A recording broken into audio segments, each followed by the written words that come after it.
오늘 주신 하나님 말씀은 로마서 12장 1절에서 8절까지 말씀입니다. 제가 봉독하겠습니다. 형제자매 여러분, 그러므로 나는 하나님의 자비하심에 힘입어 여러분에게 권합니다. 여러분의 몸을 하나님께서 기뻐하시는 거룩한 산제물로 드리십시오. 이것이 여러분이 드릴 합당한 예배입니다. 여러분은 이 시대의 풍조를 본받지 말고 마음을 새롭게 함으로 변화를 받아서 하나님의 선하시고 기뻐하시고 완전하신 뜻이 무엇인지를 분별하도록 하십시오. 나는 내가 받은 은혜를 힘입어서 여러분 각 사람에게 말합니다. 여러분은 스스로 마땅히 생각해야 하는 것 이상으로 생각하지 말고 하나님께서 각 사람에게 나누어 주신 믿음의 분량대로 분수에 맞게 생각하십시오. 한 몸에 많은 지체가 있으나 그 지체들이 다 같은 일을 하는 것이 아닙니다. 이와 같이 우리도 여럿이지만 그리스도 안에서 한 몸을 이루고 있으며 각 사람은 서로 지체입니다. 하나님께서 우리에게 주신 은혜를 따라 우리는 저마다 다른 신령한 선물을 가지고 있습니다. 가령 그것이 예언이면 믿음의 정도에 맞게 예언할 것이요, 섬기는 일이면 섬기는 일에 힘써야 합니다.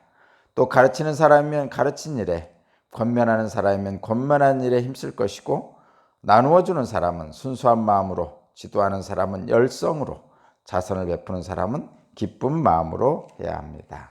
아멘.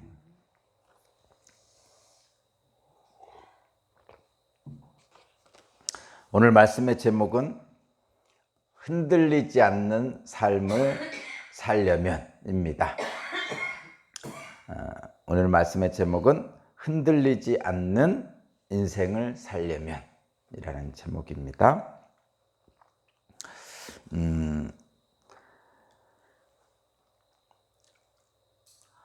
우리들이 많이 알고 있는 말씀입니다. 오늘 말씀은 많이 접해봤고 설교도 많이 들었고 그래서 어떻게 보면 많이 알고 있는 부분입니다.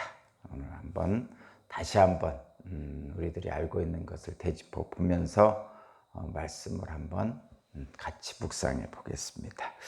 먼저 1절을 보면 여러분들이 잘 아는 단어가 나옵니다. 뭐냐면 거룩한 산제물입니다. 여러분의 몸을 하나님께서 기뻐하실 거룩한 산제물로 드리십시오. 그것이 여러분이 드릴 영적 예배입니다. 이 말씀을 여러분 잘 아시죠? 영적 예배를 드려야 된다는 얘기죠. 거룩한 산제물로 드리라는 거죠.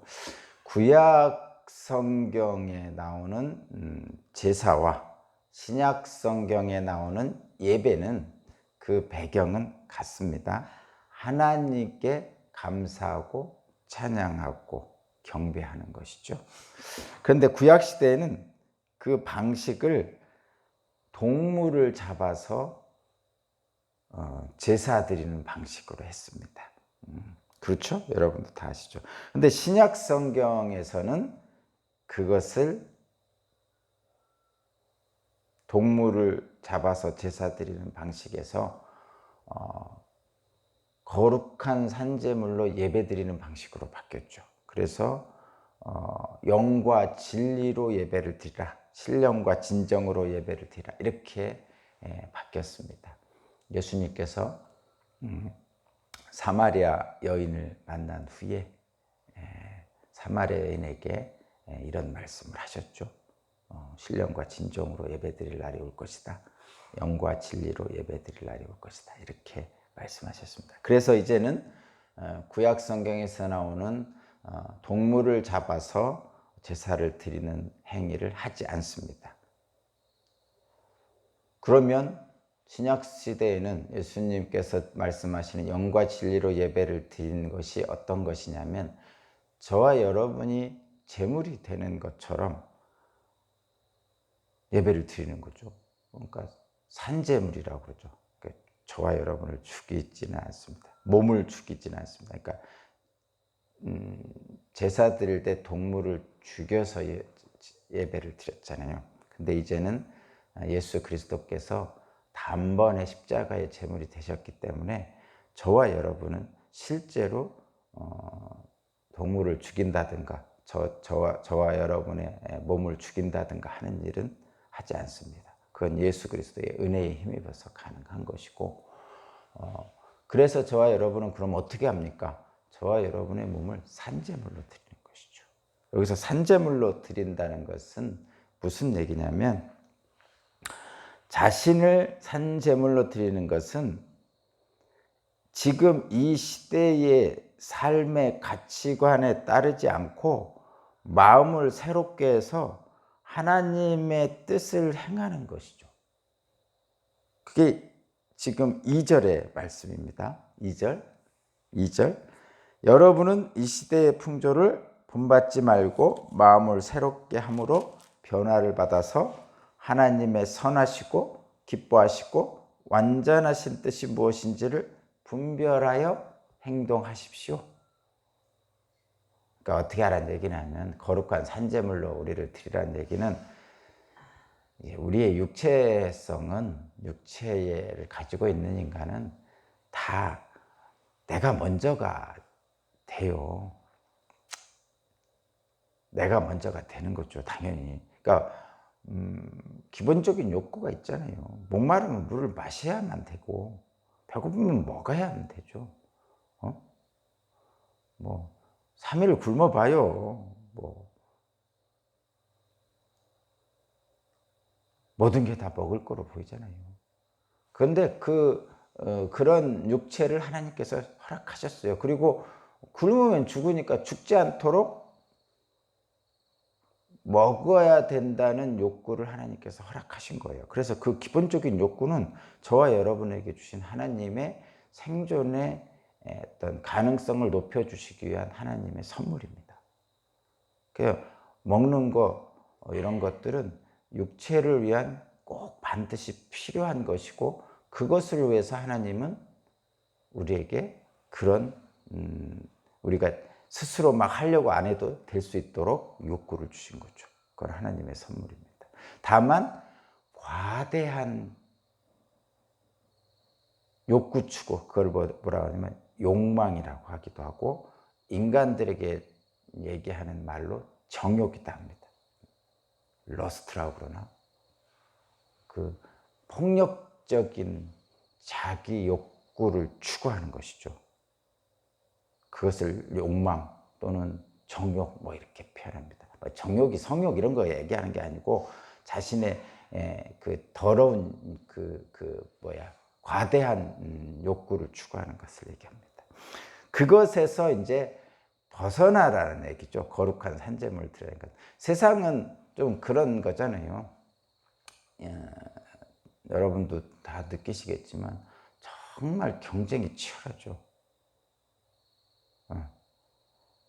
동물 세계에서 생존의 경쟁이 치열한 것보다 더 인간들 사이에 생존 경쟁이 엄청 치열합니다. 근데 이제 그 생존 경쟁이 치열한 기준들이 하나님이 기뻐하시는 기준들이 아니라는 것이죠. 아니라는 것을 얘기합니다. 그래서 이 세상에서 추구하는 기준들이 하나님이 생각하시는, 하나님이 기뻐하시는 기준들과 다르다. 그래서 어떻게 하느냐? 너희들의 몸을 거룩한 산제물로 드려서 하나님이 기뻐하시는 것으로 마음의 생각을 바꿔라. 이게 예배입니다. 그게 영적 예배죠.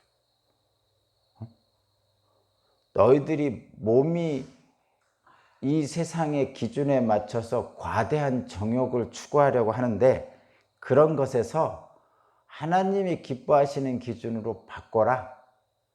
그것이 너희들이 드릴 영적 예배다. 이렇게 그런 얘기입니다. 근데 이제 이걸 어떻게 하느냐? 이게 굉장히 어렵습니다. 여러분께 좀 가슴 아픈 얘기를 해야 돼요. 저와 여러분은 어떻게 해야 되냐면, 들어보세요. 하나님은 입에 발린 말이 아니라 하나님의 말씀에 순종한 이들을 기뻐하시죠. 당연한 말씀이죠. 근데 찬양 예배에 참석해서 뜨거워지는 어떤 감정적인 경험은 하지만 실제 삶에서 주님의 말씀에 순종하지 않는 삶을 살면 그러한 것은 자신을 하나님께 드리는 영적 예배가 아니고 하나님을 이용하는 겁니다. 하나님을 이용해서 자기의 정욕을 채우는 거죠. 그것이 저와 여러분들의 어떤 신앙의 현주소예요. 현주소, 실제로 현주소입니다. 이런 겁니다. 다시 한번 강조하면 기쁨이 넘치는 예배가 없이 어떤 윤리적 행위, 선한 행위를 하는 것도 잘못입니다.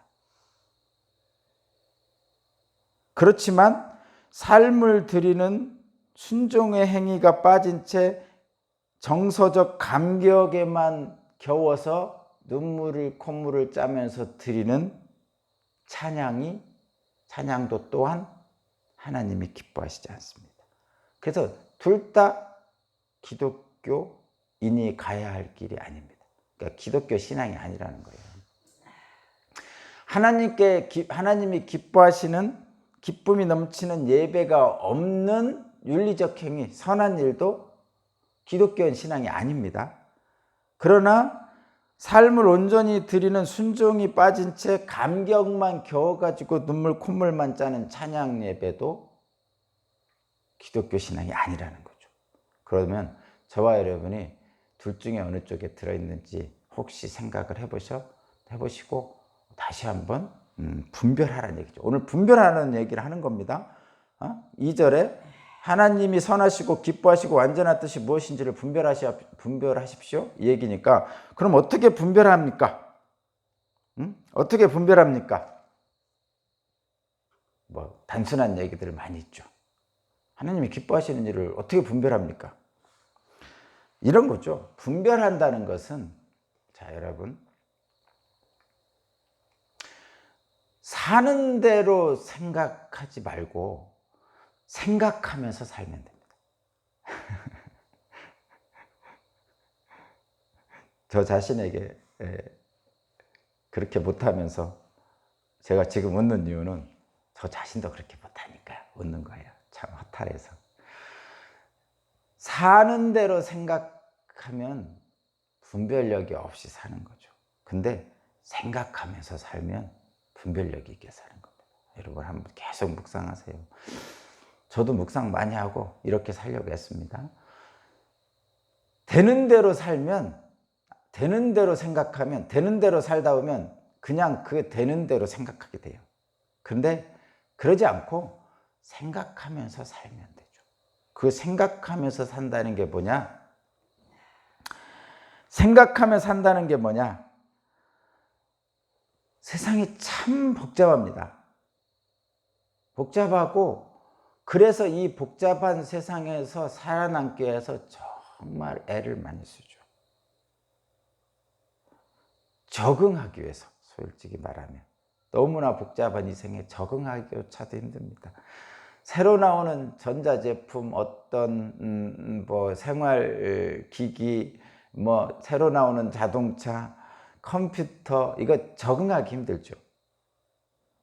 옛날에 우리 어머니 때는 글을 못 배워서 못했지만 이제는 글을 배워도 따라가기가 어렵습니다. 너무나 많은 정보들이 많고 새로운 제품들이 많고 그렇습니다. 제품뿐이겠습니까, 여러분? 전자제품뿐이겠습니까? 새로 나오는 지적인 산물들도 엄청납니다. 다양한 견해들이 담겨져 있는 책들, 사상들, 해석들, 견해들도 마찬가지예요. 새로운 전자제품이 나오면 그 전자제품을 쓰기 위해서 설명서가 이렇게 두꺼운 책이 나오는 것처럼, 그래서 그거에 적응하는 데 애쓰는 것처럼 어떤 정신적인 분야, 과학적인 분야 또는 이런 분야에서 새로운 견해와 발견과 사고방식, 지적 산출물들도 엄청나게 나오죠. 마찬가지로 그것들에 적응하기 위해서는 또 생각을 해봐야 되는 거예요. 마찬가지입니다, 여러분. 어떤 물건을 제대로 사용하기 위해서는 그것에 대한 설명과 해설을 잘 읽고 생각해서 사용해야 하는 것처럼, 우리가 사는 세상, 이 혼란스러운 세상에도 늘 우리의 생각과 중심을 잡지 않으면 흘러가는 대로 떠돌이 삶을 살게 된다는 얘기예요. 그래서 사는 대로, 그냥 되는 대로 살지 말고, 되는 대로 사는 대로 생각하는, 그러니까 되는 대로 살지 말고 생각하면서 살자는 거죠. 그것이 분별력의 기본입니다. 그렇게 분별하는 확실한 기준이 뭐냐? 흔들리지 않는 인생을 살 확실한 기준이 뭐냐? 예수 그리스도입니다. 예수 그리스도입니다. 예수 그리스도라는 것은 예수 그리스도의 말씀이란 뜻이죠. 예수 그리스도입니다. 예수 그리스도의 말씀입니다. 그럼 어떻게 말씀을 붙들고 삽니까? 그 말씀을 늘 묵상하면서 생각하면서 살면 되죠. 근데 어떻게 그렇게 할 수 있습니까? 그리스도의 여기신 성령께서 도와주십니다. 그래서 가능한 거예요. 어떻게 말씀을 붙들고 살 수 있습니까? 어렵습니다. 우리 스스로는. 분별하는 능력은 그래서 우리 스스로 갖기가 어렵고, 하나님이 기뻐하시는 뜻대로 행할 능력은 삶의 매 순간마다 성령으로부터 공급받아야 돼요. 그래서 저와 여러분은 기도하는 거예요. 사는 대로 생각하지 않고 생각하면서 좀 살게 해달라고 하나님께 기도하는 거죠. 어떻게? 성령님께서 매 순간 나를 좀 이끌어 달라고 기도하는 거죠. 그렇지 않으면 뭐로 기도하겠어요, 여러분? 그냥 내 생각대로 하는 거지. 그래서 말씀을 붙들고 기도하고 예수 그리스도를 붙잡고 사는 삶이 이 복잡한 세상에서 흔들리지 않고 살 수 있는 기독교적인 신앙인의 지침이다, 이런 얘기입니다. 분별의 기준은 그럼 뭡니까? 분별의 기준. 그 분별의 기준을 바울 사도가 3절부터 8절까지 그냥 바울 사도께서 생각하고 계시는 것을, 물론 성령의 인도함 받아서 바울 사도에게 이러한 생각을 주셨겠지만, 바울 사도가 생각한 것, 아까 얘기했죠. 사는 대로 생각하는 게 아니라 생각하는 대로 삽시다, 이렇게 했는데, 바울 사도가 사는 대로 생각하지 않고 생각하면서 살려고 하는 그 기준을 3절에서부터 8절까지 바울 사도가 기록해 놨습니다. 분별의 기준을 했어요. 그 분별의 기준의 어떤 총론적인 얘기가 3절이에요. 4절부터 8절은 그 강론적인 얘기고 구체적인 얘기고, 총론이 3절인데 이 3절이 아주 대단히 중요합니다. 쉽지 않고. 한번 3절 제가 읽어볼게요. 나는 내가 받은 은혜를 힘입어서 여러분 각 사람에 말합니다. 여러분은 스스로 마땅히 생각해야 하는 것 이상으로 생각하지 말고 하나님께서 각 사람에게 나눠주신 믿음의 분량대로 분수할까 생각하십시오.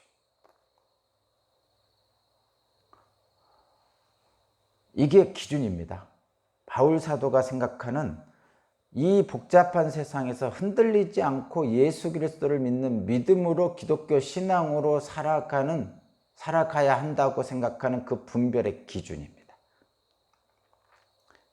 두 가지로 구분되어 있죠.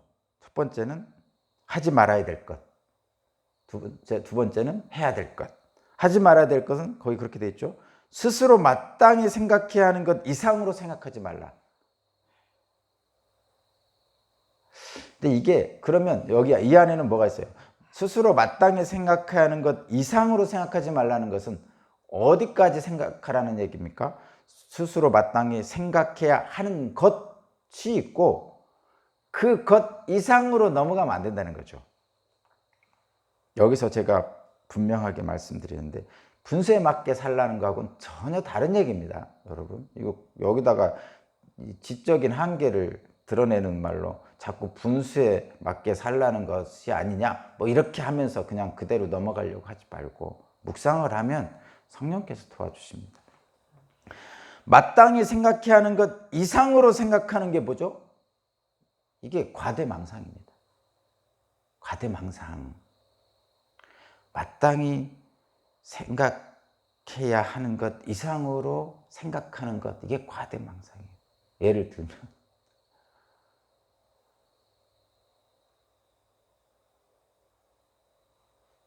이란 이라크, 거기에 가서 하나님이 예수의 깃발을 들고 거리를 돌아다니면서 선교하라고 그러셨어? 여러분, 그거 하자마자 여러분 죽습니다, 가면. 그런 과대망상은 하나님 절대 안 주십니다. 아, 나만 특별히 주셨어. 그러니까 과대망상이에요. 잘못하는 거죠. 하나만 더 지적하고 가겠습니다, 여러분. 절에 가서 땅 밟게 하지 마세요. 그건 하나님이 기뻐하시지 않습니다, 여러분. 이슬람 제국을 정복하러 가는 것처럼 스님들이 잔뜩 가서 불공 드리고 있는 절에 가서 땅 밟게 하고 나서 정복했다고 하고 오는 분들, 그거 하지 마세요. 왜 그러십니까? 마땅히 생각해야 하는 것 이상으로 하는 것은 과대망상이에요. 그럼 어떻게 하란 말입니까? 그 밑에 있잖아요. 하나님께서 각 사람에게 나눠주신 믿음의 분량대로 분수에 맞게 생각하는 거죠. 이 믿음에 맞게, 분수에 맞게 생각한다는 것은 이런 거예요. 믿음의 분량대로, 믿음의 정도에 맞게 하나님이 진짜 시킨 것만큼만 하라는 거죠. 믿음의 분량을 주실 거 아니에요. 집사는 집사대로, 권사는 권사대로, 장로는 장로대로, 믿음은 뭐 목사는 목사대로. 제가 이렇게 하니까 그럼 목사가 또는 장로가 집사보다 믿음이 더 좋은 거냐? 그렇게 얘기하는 건 아닙니다. 그러나 각 사람의 믿음의 분량대로, 각 사람의 믿음의 정도대로 행하면 됩니다. 성령이 주십니다, 여러분. 근데 스스로 생각해야 하는, 마땅히 생각해야 하는 것 이상을, 과대망상을 가지고 하게 되면 자기 자신도 해치고 내 주변에 있는 다른 사람도 해치게 됩니다. 자, 이 부분을 여러분 잘 묵상하시고, 그렇게 하는 구체적인 기준이 이제 4절, 5절, 6절, 7절, 8절이에요. 멋지죠? 이 부분은 이해 못할 부분이 별로 없는데, 한번 보면 4절, 5절. 한 몸에 많은 지체가 있으나 그 지체들이 다 같은 일을 하는 것은 아닙니다. 이와 같이 우리도 이러시지만 그리스도 안에서 한 몸을 이루고 있으며 각 사람은 서로 지체입니다. 그러니까 그리스도 안에서 한 몸을 이루고 있는 거죠. 그래서 각 지체입니다. 어떤 사람은 눈이고, 어떤 사람은 손이고, 어떤 사람은 발이고, 뭐 이렇다 이런 얘기입니다. 그러면서 하나님이 주신 은사를 얘기하고 있어요. 하나님의 주신 은사는 6절입니다. 하나님께서 우리에게 주시는 은혜를 따라 우리는 저마다 다른 신령한 선물을 가지고 있습니다. 이 저마다 다른 신령한 선물을 가지고 있는 거예요. 그래서 여기에는 우열이 없어요. 근데 인간적인 기준으로 자꾸 우열을 만들잖아요, 우리들이. 그러니까 하나님이 저마다 다른 신령한 선물을 주신 거죠. 놀라운 거죠. 그래서 예를 거기 몇 개 들죠. 예언, 섬기는 일, 가르치는 것, 권면, 나누어주는 지도, 자선을 베푸는 것, 이렇게 돼 있죠. 근데 한 가지만 짚고 넘어가려고 합니다. 거기에 뭐라면 보세요. 섬기는 일은 열심히 하고, 가르치는 사람도 열심히 하고, 권면하는 사람도 열심히 힘쓰고, 그렇게 하라는 거죠. 근데 예언하고, 나누어주고, 지도하고, 자선을 베푸는 사람에게는 부사들이, 형용사, 부사, 이게 좀 붙어 있어요. 한번 볼까요? 예언하는 사람들 잘 들어야 되고, 예언이면 믿음의 정도에 맞게 예언해야 됩니다. 마구 예언하면 안 돼요. 마구. 예언하는 분들은 믿음의 정도에 맞게 해야 돼요. 마구 말하면 안 돼요. 뚫린 입이라고 마구 말하면 안 돼요. 정말 믿음의 정도에 맞게 예언하십시오. 과대하지 않게, 지나치지 않게 해야 됩니다. 두 번째, 나누어주는 사람, 그 8절에 나누어주는 사람은 어떻게 하냐면 순수한 마음으로 나눠줘야 돼요. 나눠주는 사람, 순수한 마음으로 나눠줘야 돼요. 근데 이 나눠주면서 순수한 마음이 아니에요. 다른 마음으로 나눠주는 경우예요. 나눠주면서 받는 사람 창피하게 하면서 나눠주는 사람도 있고, 나눠주면서 받는 사람들 차별해서 나눠주는 사람도 있고, 우쭐대면서 나눠주기도 하고, 또 너무 지나치게 굴욕적으로 갖다 바치려고 하는 사람도 있고, 그런 거 다 필요 없어요. 그렇게 하지 말고 그냥 나눠줄 때는, 누군가에게 줄 때는 그냥 순수한 마음으로 주는 거예요. 그래서 그렇게 표현하죠. 하나님의 사람들은 사실은 이자를 받을 생각하지 않고 꿔주죠. 그렇게 하라고 그랬죠, 그 약속. 그리고 차라리 누군가를 그냥 나눠준다는 얘기는 그냥 준다는 뜻입니다. 여기서는 그냥 나눠줄 때는 아무 생각 없이 나눠주는 거죠. 내가 이렇게 나눠주면 저 사람도 나중에 나한테 줄 거야, 이런 생각하지 말고 나눠주라는 거죠. 그냥 주는 거예요. 근데 그렇지 않은 경우가 많죠. 그래서 어쨌든 순수한 마음으로 나눠줘야 됩니다. 그 다음에 지도하는 사람, 열성적으로 해야 되죠. 열성적으로 해야 됩니다. 지도하는 사람은. 그 다음에 자선을 베푸는 사람, 자선을 베푸는 사람은 기쁜 마음으로 해야 됩니다. 이거 기쁜 마음으로. 근데 자선을 베풀다 보면요, 저절로 기쁨이 옵니다. 이건 여러분도 경험해 보셨죠. 자선을 베풀다 보면 실제로 저절로 기쁨이 옵니다. 실제로. 그런 것은 하나님이 주신 거고. 어쨌든 오늘 말씀의 핵심은 이겁니다. 흔들리지 않는 인생을 살려면, 흔들리지 않는 삶을 살려면 구체적인 무언가를 붙들지 않으면 저와 여러분들은 그냥 사는 대로 생각하게 되고 그렇습니다. 그래서 흔들리는 삶을 살게 됩니다. 그러나 사는 대로 생각하지 말고 생각하면서 살아보자는 거죠. 그 생각하면서 사는 기준이 뭐냐? 예수 그리스도죠. 말씀이고. 그 분별의 기준이 오늘 아주 바울 사도가 구체적으로 적어놨습니다. 마땅히 생각해야 한 것 정도로 예수 그리스도께 받아서 여러분 믿음의 분량대로, 믿음의 분수에 맞게, 믿음의 정도에 맞게 오늘도 하나님 주신 기쁨 충만함으로 사시기를 주님의 이름으로 축복합니다.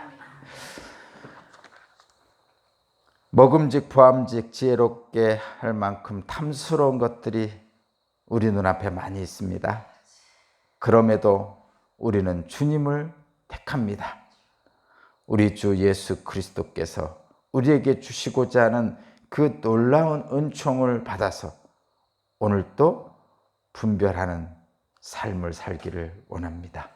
흔들리지 않는 인생을 살 수 있도록 주님께 구하옵나니 주님 우리를 붙잡아 주시고 그리스도의 영이신 성령으로 우리를 이끌어 주옵소서.